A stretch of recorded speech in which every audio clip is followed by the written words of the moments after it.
temperature ng milk. At dapat yung pitcher nyo, Malamig. Ooh, super malamig, cold. Malamig, malamig, malamig. Hindi kayo gagamit ng steaming pitcher na mainit. Okay. Kasi hindi maganda yung timpla nun. Mag-ramp up kagad. Ang akala nyo, may foam na. Bubbles lang po yun. Pero malabnaw. Okay? Malamig ang pitcher. Kasi hindi nila nyo inaano yung Or kapag isa lang yung pitcher nyo na ganyan, lagyan nyo ng ice. Next, 250, 250. Ang tingin sa kanya, pag nagme-measure, pababa. Iwasan pong gumamit ng ganito. Okay? Dito, Okay. mas madali. Okay? Kunin po yung picture, baba. Kadali lang, kadali. Reach yung 250. Transfer sa steaming pitcher. Measure again. Shelf life ng milk. Once na nalagay sa chiller at open na siya, 2 days or 24 hours na. Huwag nyong gagawin yung ginagawa nyo sa inyong fresh milk. Okay? 7 days na. Okay? After 2 days kasi guys, ito yung science yan. Umaasim to. Pag umaasim to, pababa yan. Kapag ginamit nyo sa operations yun at na-practice yun, baka maka-encounter kayo na sensitive yung sikmura. So, lalagyan natin to ng, ano date ngayon? 6. Date open, date expire. 3-6, 24, 3-7, 24. Anong oras na, ma'am? Yes. 3:56 p.m. Name mo? 57. J-A... JHA-double-Z. J-H-A-Z-Z? Okay. Okay, para kapag may sisisihin tayo, si Jazz.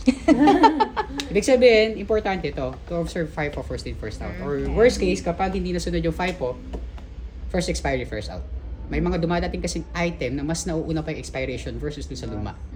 So, we need to see it na tama yung pagkakamada. Okay? Ilagay sa front ng inyong frigider para wala pong sabit yung milk itself. Next, na gagawin natin, going to wipe and purge. Linis mo na. Wipe, push, 2 to 3 seconds lang. Huwag lang yung matagal kasi baka yung nag-grind dito, nag-open na yung pores. Wipe, then purge. Balik yung towel sa tub. Angat lang to ng konti or pwede nyo gamitin tong towel. For example, na-purge yun. Angat nyo lang na ganito yung height. Next, 1, 2, 3. Then, using your left or right hand, ibababa ang lever. Dito lang kayo hawak ha, wag dito. 45 degree ang pepper. Po? Ilan yung angle? 30. Oo nga. Sa 30 lang. Ito lang po.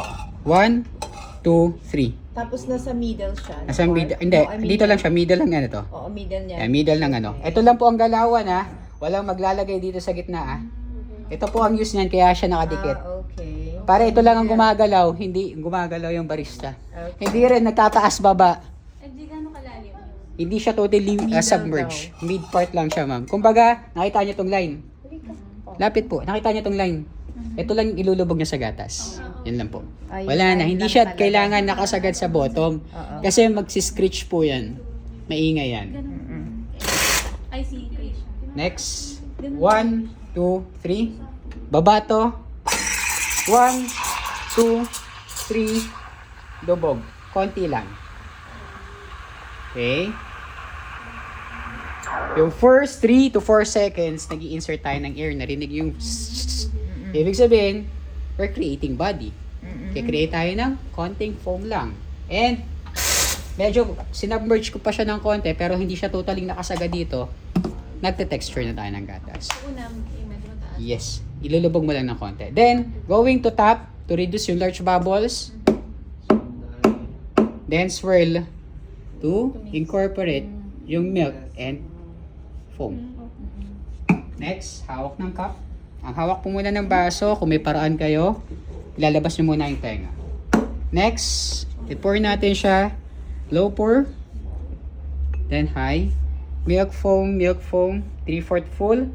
Picture to cup, bigay ng foam. Maintain sa may curve. For the tail, high. Cut. The milk. That design is this. Heart. So wala tayong ibang gagawin kundi latte, heart. Oh. Balance, symmetry, so perfect. symmetrical. Coffee shop. So cute. Where Pinocchio- Dalawang color lang ang makikita nyo. Okay? Wala munang magtutulip. Wala muna magtutulip, okay?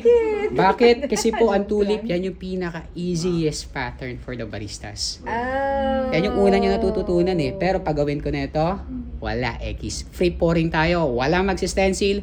Yun yung pinakamadali. Yung toothpick, mas mahirap to. Pero dun muna tayo, at least makuha nyo yung proper pouring na free pouring tayo. Madali na yan.